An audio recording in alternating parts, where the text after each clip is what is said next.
Já jsem akorát na svět koukal hrozně škarohlídsky a nedalo se se mnou vydržet v tom slova smyslu, že prostě jsem všechno hrozně negoval v životě, jak práci, tak vztahy, tak všechno kolem sebe a to není příjemný na žití. Takže jsem podstoupil psychoterapii a začal jsem pracovat s psychiatrem, tedy s doktorem, který tyhle věci má na starosti a našli jsme cestu z toho začarovaného kruhu ven. Je něco jiného točit 12-hodinové směny tady v Petržalké nebo u nás v Karlíně a něco jiného mít 12-hodinovou směnu na Bali, kde je 35-40 stupňů, 80% humidita a v tomhle máte pracovat. A pracovat tak, že máte pěkně chodit v košilce, v který se ani nespotíte. A nějaký make-up Make-up samozřejmě, takže a vlhkost. Chudinky, holky za mnou, speciálně za mnou, protože já se hodně otužuju, celoročně se otužuju, tak mě je horko v podstatě úplně všude, natož potom na Bali, takže za mnou chodily holky a furt mě museli ovíjet a o to.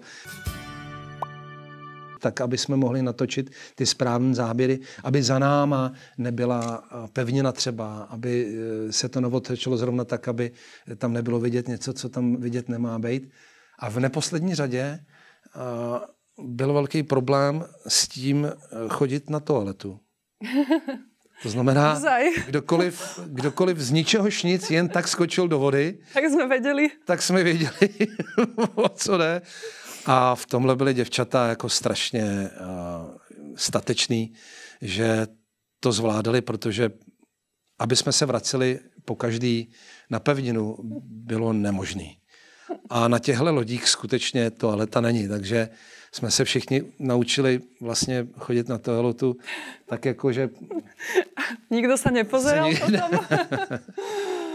No, dneska už mi to přijde k smíchu, ale litoval jsem někdy holčičky. Začátkem decembra jsme se vraceli, tak jsme to museli řešit tím, že ze začátku mě vlastně maskovali. Lebo jste přišli bledy asi. No, já jsem se snažil jít párkrát na nějaký to opolování, aby přece jenom ta kůže trošku zčervenala. Ale museli jsme s tím samozřejmě pracovat. Pracovat s tím, že nejdřív mě barvili na červeno, pak zase to červeno barvili na bledo, aby to nebylo. A pořád jsme s tím museli pracovat tak, aby to potom v televizi nebo na plátně takzvaně neskočilo. Že neskočí ta pleťovka. Čím to máme podle vás těžší od vás? O dost. No, protože chlapi se chovají jako hrozný kreténi. Dost chlapů se neumí k ženským vůbec vlastně chovat. A mě pomohlo k téhle roli a k tomu, aby to dopadlo tak dobře, jak to dopadlo. To znamená, že to nebylo oplzlý, že to nebylo něčím nechutný nebo tak. Především to, že mám v sobě spoustu ženské energie právě, která je mi strašně ku dobru. A to je další věc, to se zase vracím k začátku té naší debaty, kdy český chlapi, nebo možná i slovenský, nevím, mají pocit, že jako je to špatně, že mají ženskou energii, ale ono to tak není. Čím víc máte ženské energie, tím líp se vlastně k ženám dokážete chovat.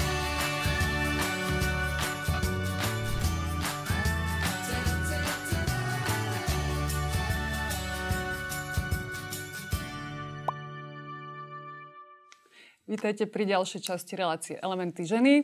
Dneska je mojím hosťom český herec Jiří Langmajer. Dobrý den. Dobrý. Že som povedala dobře? Výborně. Výborně. A ja sa chcem rozprávať dneska o vašom filme, ktorý príde na Slovensku do kín. Volá sa Poklad. Ano. Ale predtým mám ešte otázku. Točíte podľa mňa od roku 1983. Dobre som si to naštudovala? Asi ano, já tyhle věci nesleduju vůbec. Já vůbec netuším, od kdy jsem začal školu, kdy jsem začal točit, kdy jsem měl první televizi. Vůbec tyhle věci nevím. Tak nějaká oficiálna filmografia, čo som si dohľadala, je teda 83. A otázka je, či vás dokáže ešte niečo prekvapiť. Predsa len je to už dlhá doba na natáčaní, či ešte spolehlivě mě překvapí Krásná žena. Ano, jako děkujem. To určitě.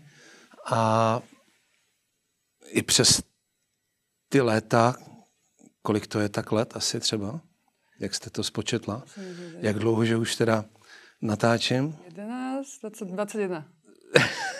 Čo, zle? Nevím. Už je to prostě spoustu let, ale vždycky mi příjemně překvapí, když pracuji s lidma, kteří jsou dobře připravení, kteří ví, co chtějí, jak to chtějí a proč to zrovna po mně tak chtějí. A ste ochotní aj povedať, že nie, takto to nebude a takto to robiť nebudem? Že budete si buchnúť do stola? Býval jsem takovej. Když jsem byl mladší, tak jsem se hodně hádal, ale ani tak před kamerou, jako hlavně v divadle, protože si myslím, že jsem především divadelní herec, tak tam jsem se hádal dost často. Ale teď už jsem takovej, jak bych to řekl, už jenom tak lehonce plápolam. Dřív jsem byl vatra velká, hořící a teď už jenom tak doutnám, takže už se moc nehádám. Takže vtedy si povedali možno niektorí, že a s týmto nebudem točiť. Tak. Bolo aj také prázdne obdobie, hej? Ano. A čo vás priviedlo potom k tomu, že tak neriešim? Akože vekom ste dozreli na to, alebo tým, že... No, ja neviem, potkal jsem krásnou ženu, která je teď mojí ženou, vlastní. A protože jsem o ní nechtěl přijít, tak jsem se musel změnit. Musel jsem na sobě zapracovat, abych o ní nepřišel, aby jí to se mnou pořád bavilo, jako jí to baví se mnou doteď. A to stálo určitý úsilí. A díky ní, díky lásce k ní, díky té lásce ke krásné ženě, už jsme se o tom tady na začátku bavili, tak se mi povedlo se změnit i ty pracovní návyky a stal jsem se v uvozovkách o něco oblíbenějším. Asi predbehnem teraz otázku, lebo chceli sme sa baviť o filme a ako ste povedali, že kvôli druhej manželke, dobre hovorím, ste sa boli ochotní totálne zmeniť, viac menej dosť a ste aj otvárali kedysi 13. komnatu, ste sa priznali, že kvôli nej ste boli ochotní aj podstúpiť liečenie. No áno. Bez toho by to nešlo. Bez toho by to nešlo. Boli ste závislí od psychotropných látok? Boli to Já jsem nebyl závislý na ničem. Nie? Ne, já jsem akorát na svět koukal hrozně škarohlícky. A nedalo se se mnou vydržet v tom slova smyslu, že prostě jsem všechno hrozně negoval v životě, jak práci, tak vztahy, tak všechno kolem sebe a to není příjemný na žití.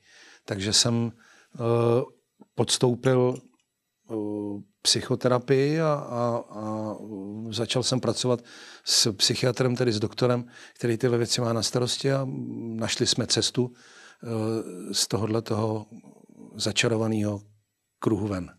Ako to bolo náročné, lebo predpokladám, že s týmto bojuje veľa ľudí, tak koľko teda to trvalo a čím... Samozrejme, že odbornosťami vám pomohol ten lekár a manželka, tak, ale čo bolo také zásadné, že mali ste debatu, že dajme tomu, jak sa robí, že v kruhu s ostatnými ľuďmi, alebo len face to face s tým terapeutom, aký bol ten jenom spolu. Nejtěžší na tom bylo se především rozhodnout, abych to vůbec udělal. Protože myslím, že zvlášť český, teda jsme tady na Slovensku, takže zvlášť chlapi z Čech a ze Slovenska si myslím, v Čechách bych řekl, že ještě víc, mají problém si přiznat, že nejsou úplně v pohodě. Jo, že ten mačismus, který mně je teda cizí, tak je v Čechách dost silnej a chlapci si neradi přiznávají, že prostě mají nějaký problémy. To znamená, i pro mě pochopitelně bylo těžké si přiznat, že ten problém skutečně mám a že ho teda budu muset řešit tak, jak jsem ho řešil. To znamená jít k psychiatrovi. Leckdy to ty chlapci prostě berou, že vlastně, jak bych to řekl, že sami se sebou prohráli. Rozumíte mi? Že prohráli se sebou ten boj, ale já jsem nakonec zjistil, že ne, že jsem prohrál, ale že jsem naopak vlastně vyhrál. Ale potřeboval jsem se přesto přenést, abych si uvědomil, že to, co dělám, je správně a že mi to nějak neohrožuje. Ba naopak. Je možno, asi je to hypotetická otázka, keby ste nestretli tú lásku, by som povedala osudovú, asi tak by bych tady určite neseděl. Do záhuby. Alebo by ste časom prišli na to. To asi neviete na to odpoveď, že či by ste boli v momente, že by ste sa zmenili, alebo prišlo. To nevím, co pak já vím, co bude zítra. Hypotetická otázka. Poďme na príjemnejšiu tému. No, ale mne to není nepříjemný. Ďakujem, lebo sú to podľa mňa aj veci, čo prežíva mnoho ľudí a čakajú možno aj tiež na nejaký moment a inšpiráciu a myslím, že osobnostiam ľudia vzhliadajú a najmä to dokáže teda pomôcť ľuďom, aby sa zamysleli asi. Musím říct, že po jednom velkém rozhovoru ve známém podcastu, nevím, jestli to tady můžu říct nebo ne, radši to říkat nebudu, jsem měl feedback od třeba 30 chlápků, který mi poděkovali, že jsou na tom víceméně stejně, že jsou stejně starý a že bojují přesně s tím, o čem jsme se před chvilkou bavili. To znamená, bojují sami se sebou, jestli neprohrajou tu bitvu, když půjdou a zaklepou na ty dveře, kde je napsaný psychiatrie. Tak jsem jim všem napsal, že ne. Tak to je pekný odkaz, že toľkým ľuďom ste pomohli a otvorili oči. Jo, hodně to chlapi ocenili. To, že jsem se k tomu v úvozovkách přiznala, že jsem jako šel, že jsem s tím šel jako ven, ale jak bych to řekl, no, já s tím zase takový problém nemám. Aj napríklad teraz, keď idete po vonku alebo ste v nejakom podniku na natáčaní, hoci kde, tak si poviete, že aha, viete to odhaliť, že tento má taký problém? Ne, já když někam jdu, tak si to snažím užít a ne koukat se po ostatních, jaký mají ostatní problémy. Tak neriešiť problémy, ale len tak pri diskusii, že od toho to bočím, ale ako ste povedali. Jo, stane se, že protože se snažím sportovat taky, tak zvlášť mezi těma sportsmenama jsou chlapci, kteří vůbec jako nejsou schopní si přiznat, že je něco bolí a tak tam leckdy narazím na kluka, u kterého vím, že se z toho jinak než tak jako já nedostane. Ale nemá smysl mu to říkat, on na to musí přijít sám. A môžete ešte nám tak povedať, že o čom sa teda na tej terapii bavíte? Iba tak nějak trošku... To určitě nemůžu. Nemůžete. Ne. Nemůžu říct ani, kdo to je, jak se jmenuje ten pan doktor, přestože spoustu chlapů mě právě prosilo o to, abych jim dal telefon právě na tohodle pana doktora, ale to udělat nemůžu. A to, o čem jsme se tam bavili, tak nejsme tady na psychoterapii, jsme tady na rozhovoru asi nejspíš o filmu a zatím se bavíme jenom o mojí psychice, tak nevím, jestli... Lebo to som hneď, jak ste povedali, že ste stretli teda osudovú druhú manželku, tak mi to hneď tak vyskočilo. OK, není problém. A poďme pokladu, ktorý je oveľa veselší. Je to dobrodružná komédia, ktorá sa natáčala na Bali. Ano. Vy ste už asi 5-krát boli tam na dovolenke, ale teraz ste prvýkrát točili film na Bali. Jo, prehovorím? Jo, že byl jsem tam poprvé pracovně. A předtím na dovolenke. Ano, pracovně. Předtím jsem tam byl třeba se ženou, ano. Nebo jsem se byl čistokrevně potápět jenom tak, ale pracovně jsme byli takhle poprvé. Čiže je tam asi markantný rozdiel súkromne a pracovne.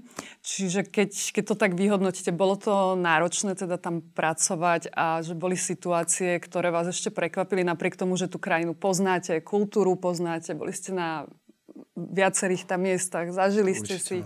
Takže čo bolo to, že naozaj, že mali ste, že wow, prekvapenia. Lebo, jak ste hovorili, potápať ste sa potápali, takže to asi nie je. Už pre vás nebola novinka, v tom ste asi... Co se týče potápění, byla novinka, že pod tou prací je něco jiného. Se pod vodou, nebo potápět se proto, aby člověk něco viděl, anebo potápět se proto, že pod tou vodou musí pracovat jako já. A to je veliký rozdíl mezi tím potápět se kvůli rybičkám a kvůli korálům, anebo pracovat pod vodou, tak jak jsme pracovali my. To je jako nesrovnatelná věc. A ty 1 a 2, co se týče pevniny, je něco jiného točit 12-hodinové směny tady v Petržalké nebo u nás v Karlíně a něco jiného mít 12-hodinovou směnu na Bali, kde je 35-40 stupňů, 80% humidita a v tomhle máte pracovat. A pracovat tak, že máte pěkně chodit v košilce, v který se ani nespotíte. A nějaký make-up asi Make-up samozřejmě, takže a vlhkost. Chudinky, holky za mnou, speciálně za mnou, protože já se hodně otužuju, celoročně se otužuju, tak mě je horko v podstatě úplně všude, natož potom na Bali, takže za mnou chodily holky a furt mě museli ovíjet a bylo to obtížné pro všechny pracovat, především v tom vedru. A další věc, která se nedá přeskočit, je, že cokoliv se vám v ten měsíc, co jste tam stane, to znamená, stačí se říznout malinko do prstu, škrábnout se do nohy, někde se bouchnout o něco. Nějaký hmyz vás hmyz něco. Já jsem mimochodem prožil horečku dengue, tam jsem prodělal. Tak všechno se strašně pomalu hojí. Tím, jak jsme byli pořád v moři, tak ta pověra, že máte, když si něco rozříznete, dát ruku do moře, že se vám to vyhojí, je úplně mylná. Tak to prostě není. Takže vám všechno mokvá, všechno špatně se hojí, každý štípanec, prostě z toho máte takovýhle červený flek.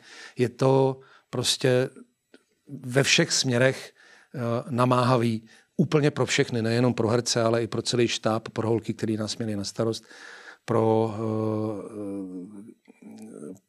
to crew, ale my jsme měli polovinu štábu místního a i pro ty kluky to bylo velmi obtížná práce.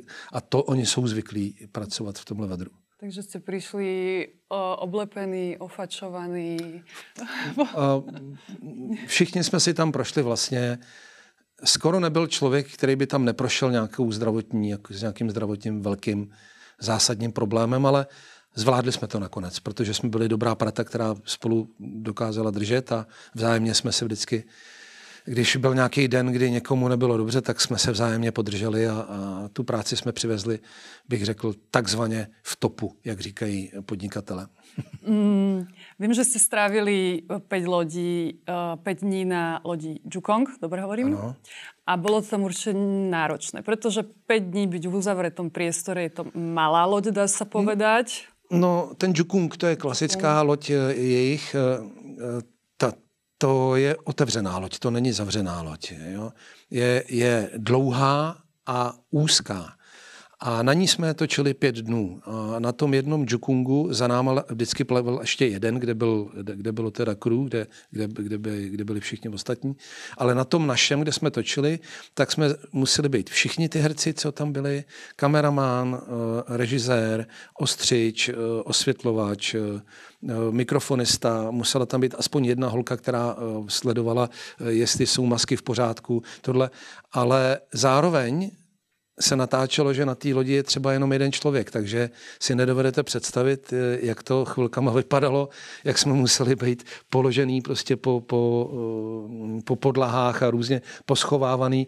Teď dalo se vylézt samozřejmě nahoru na střížku, jenže tam bylo takový vedro, že to se nedalo vůbec vydržet, takže v tomhle slova smyslu to bylo ohromně náročný i co se týče tohoto neustále vymýšlet tak, aby jsme mohli natočit ty správné záběry, aby za náma nebyla pevnina třeba, aby se to novotočilo zrovna tak, aby tam nebylo vidět něco, co tam vidět nemá být.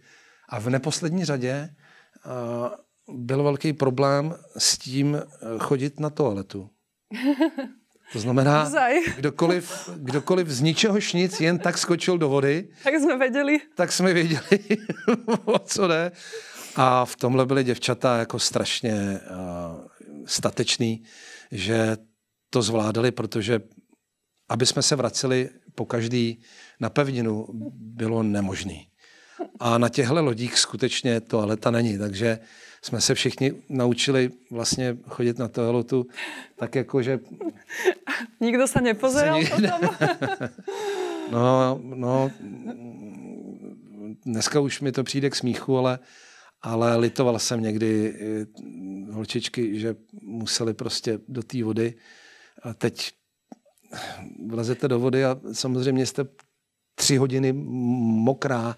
No prostě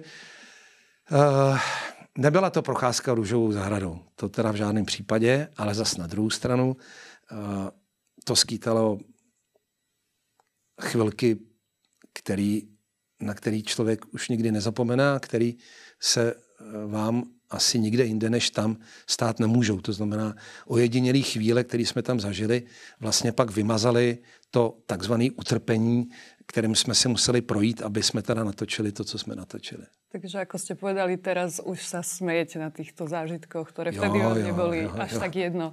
Jo.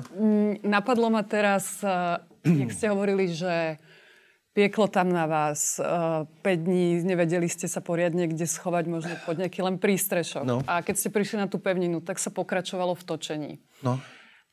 A ako ste brali proste, že ste boli celý spálení? Chápem, že to bolo v exotike točené, ale asi ten skok tej farby možno bol neskôr trošku iný. A ma to napadlo, lebo s Janou Plotkovou, keď ste v Tajsku točili, tak ona hovorila, že vlastne keď sa vrátila domov, mala roztočený film, takže sa tam nemohla moc opalovať, aby to nebolo čudné.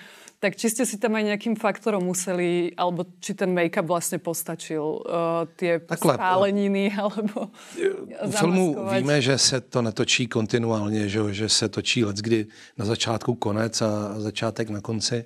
To znamená, že se musí pracovat teda i s tím, že když jsme začali točit začátkem listopadu, takže budu vypadat určitě jinak než 1. prosince, teda tím pádem novembra a decembra. Protože jsme tam byli celý novembr a začátkem decembra jsme se vraceli, tak jsme to museli řešit tím, že ze začátku mě vlastně maskovali. Lebo jste přišli bledy asi. No, já jsem se snažil jít párkrát na nějaký to opolování, aby přece jenom ta kůže trošku zčervenala. Ale museli jsme s tím samozřejmě pracovat. Pracovat s tím, že nejdřív mě barvili na červeno, pak zase to červeno barvili na bledo, aby to nebylo. A pořád jsme s tím museli pracovat tak, aby to potom v televizi nebo na plátně takzvaně neskočilo. Že neskočí ta pleťovka. Vlastně i krk a asi tričko, čiže ruky, všetko. Jo. A potom roztečený. Jo. Presne. Dej sa začína, ak správne viem, že vlastne po dlhých rokoch sa ozvete dcére, s ktorou nehovoríte a chcete si od nej požičiať veľa peňazí. Ano. Keď sa vám to stane, stalo sa vám v reáli, že prišiel niekto a chcel si od vás požičať peniaze?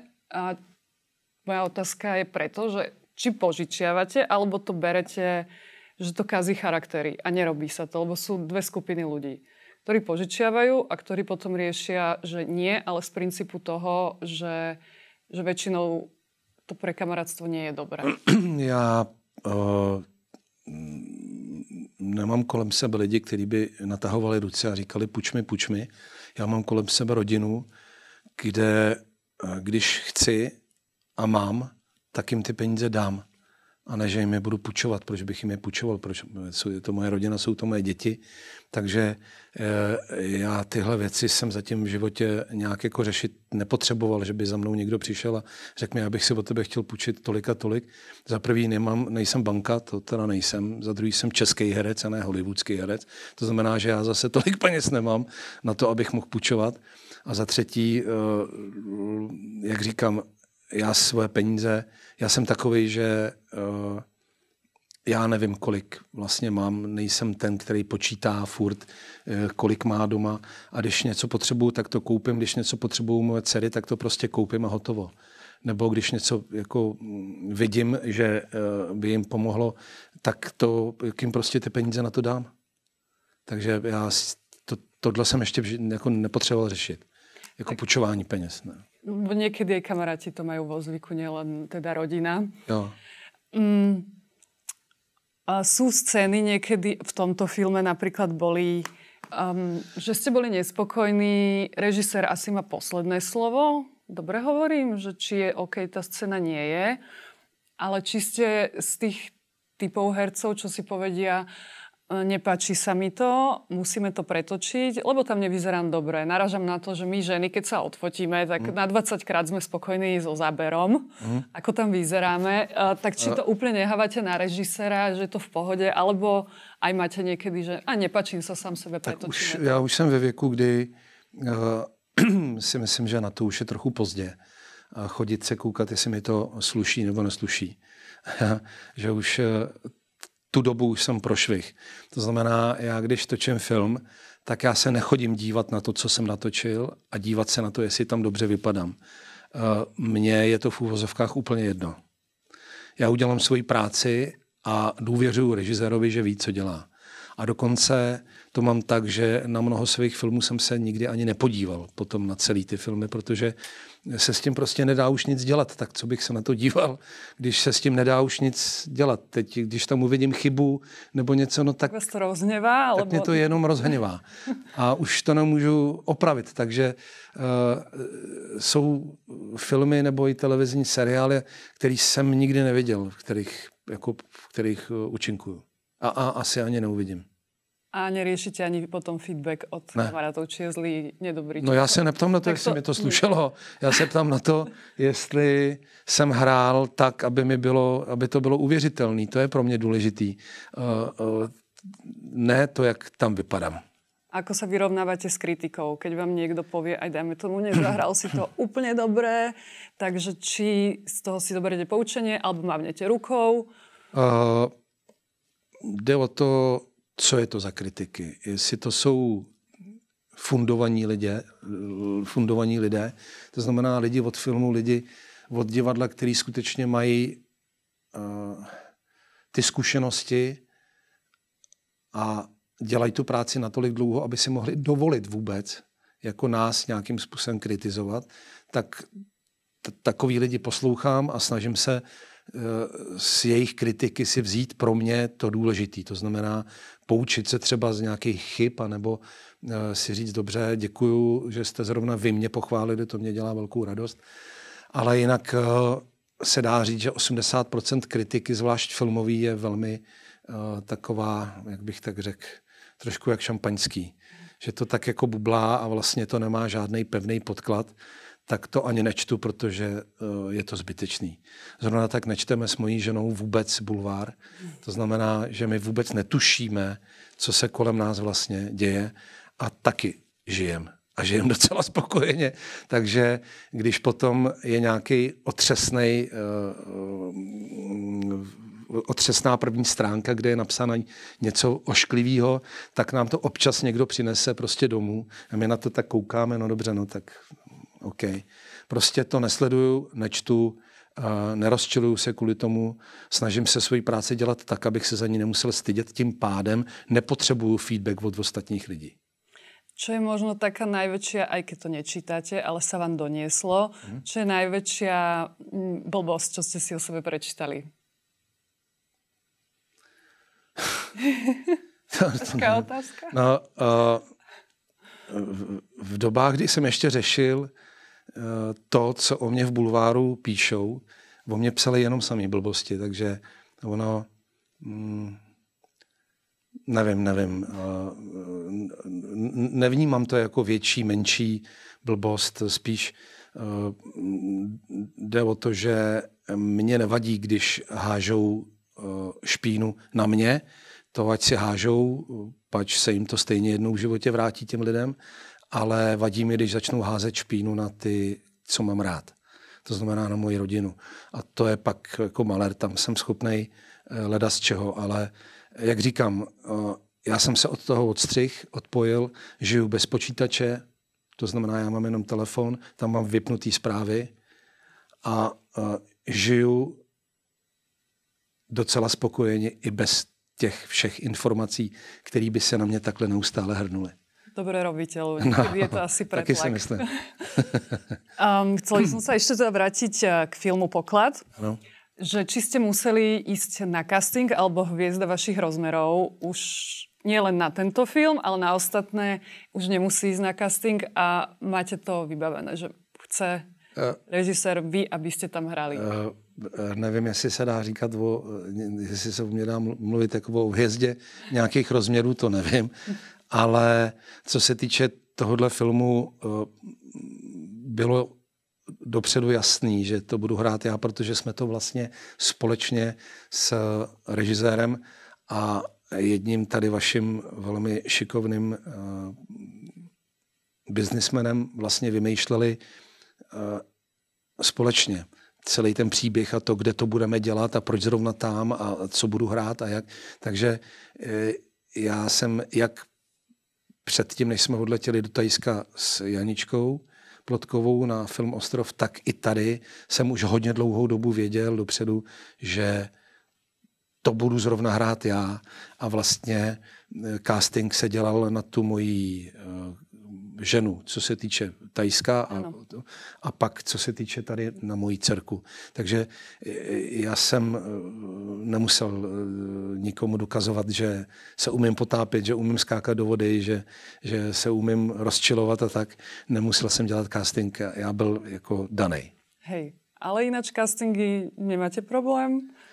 Alebo asi vyberáte si už, keď vám príde nejaká ponuka na film, zvažujete, že či ten scenár je kvalitný a či by som sa tam hodil, alebo to vôbec neriešite?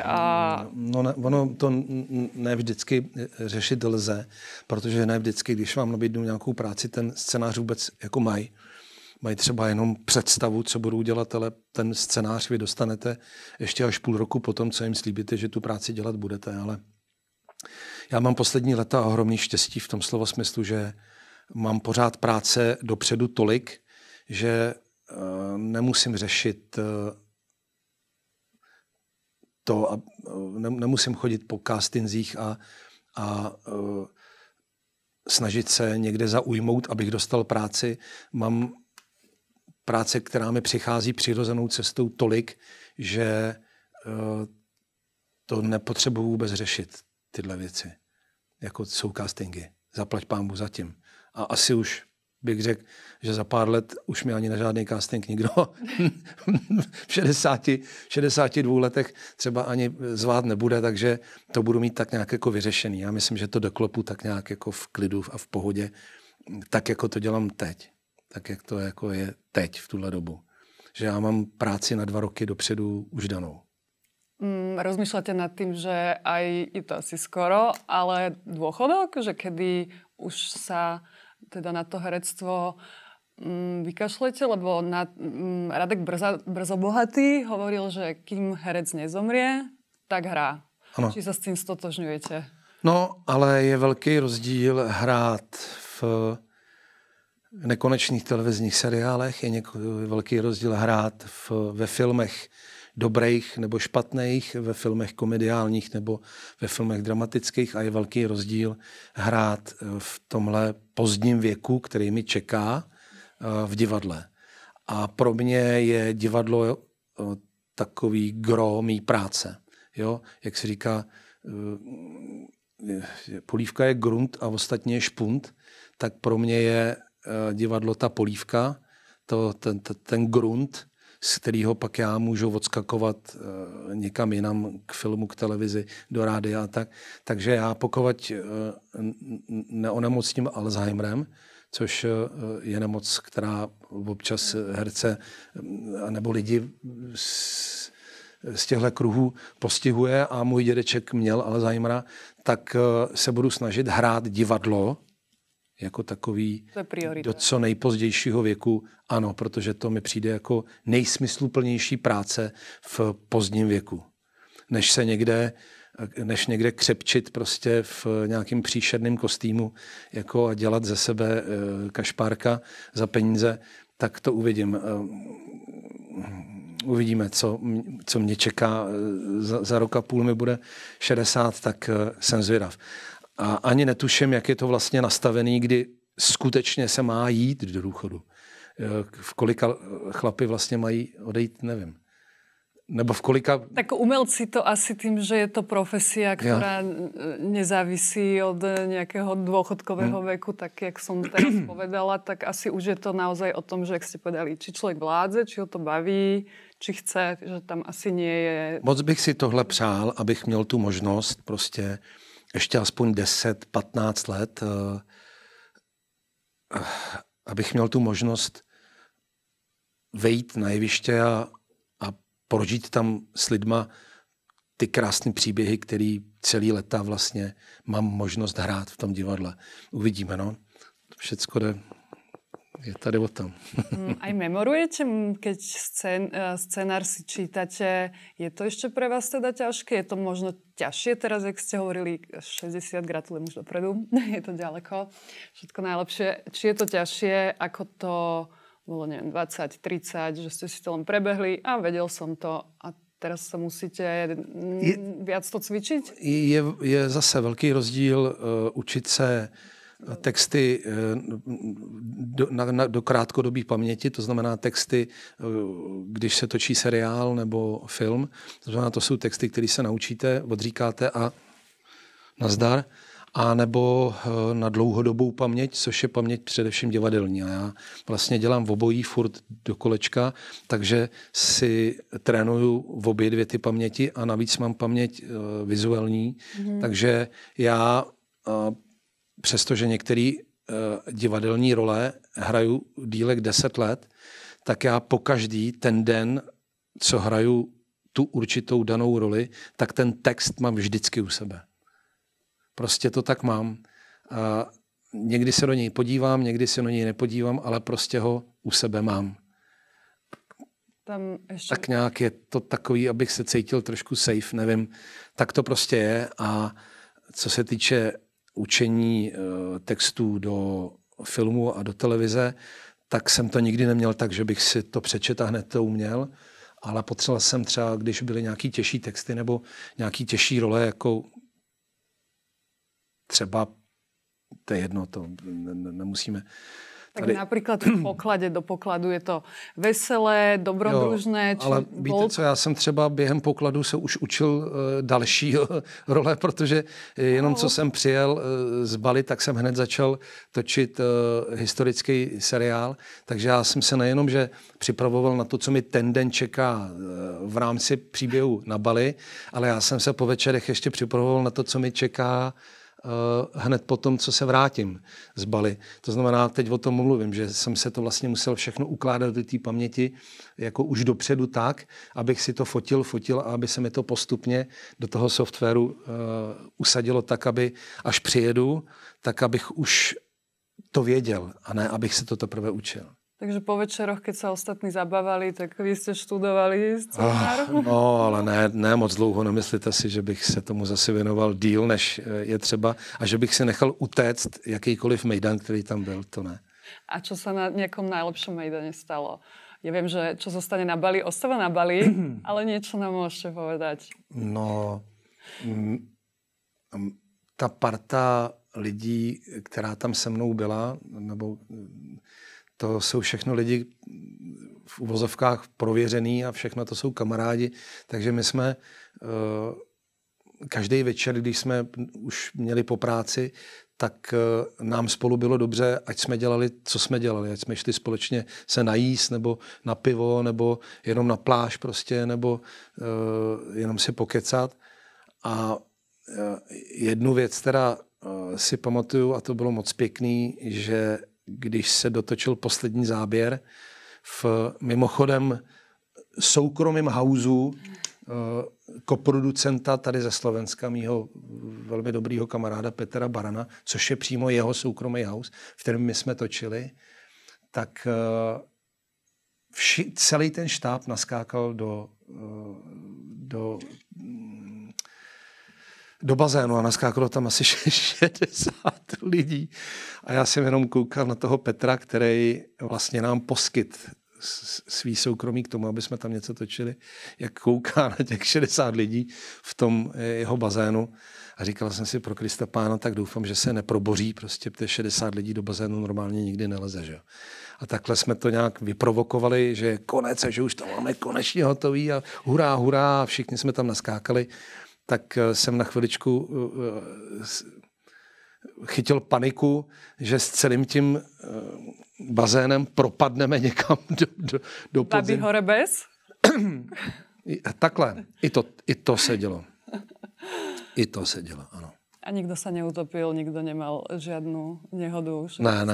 Bazéne zvládli? Ne, všechno bylo v pohodě. A jak říkám, my se všichni velmi dobře známe a dokážeme se k sobě chovat s velkou úctou. I přesto, že jsme v těchto velice nepříjemných jako situacích, co se týče třeba těch toalet a toho, že jsme týden třeba pracovali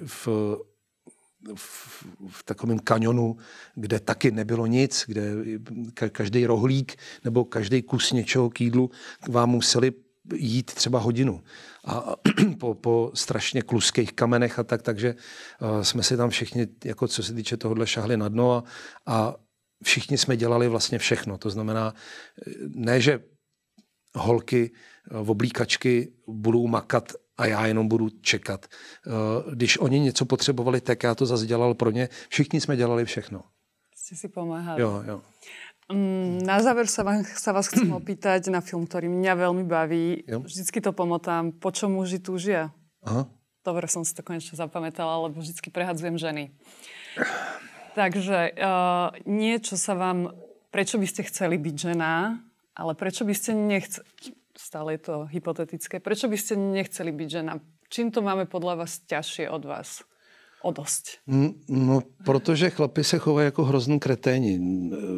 Dost chlapů se neumí k ženským vůbec vlastně chovat.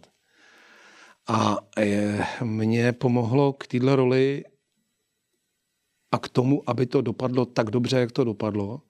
To znamená, že to nebylo oplzlý, že to nebylo něčím nechutný nebo tak. Především to, že mám v sobě spoustu ženské energie právě, která je mi strašně ku dobru. A to je další věc, to se zase vracím k začátku té naší debaty, kdy český chlapi, nebo možná i slovenský, nevím, mají pocit, že jako je to špatně, že mají ženskou energii, ale ono to tak není. Čím víc máte ženské energie, tím líp se vlastně k ženám dokážete chovat, protože to nějak vnitřně člověk jako vnímá. Takže já bych nechtěl být ženou především proto, že bych nerad, aby mě každý večer zaklepal na dveře domku chlap, který má takový ty 3/4, na nohou sandály s ponožkama, špinavý mastný vlasy, který má až na krk a tady to má proplešlý a tady má třeba tu ringli nebo něco. To bych asi jako holka nepřežila, protože to mi moc jako nebaví. No, ale samozřejmě ne všechny chlapy jsou takový. To je jasný. Ešte zaklope a myslí si, že mal by mať dvere do Korán, lebo má to sebevedomie.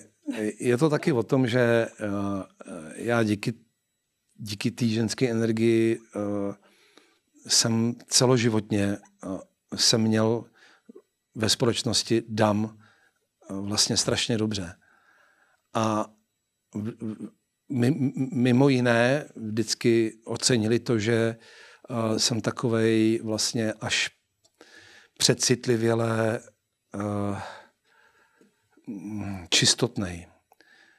Že prostě před každým představením si vyčistím zuby, vykloktám si, navoním se, že před každý ráno, že se umeju, že nevylezu ven bez toho, abych prostě si nevzal čistý trenky a čistý ponožky.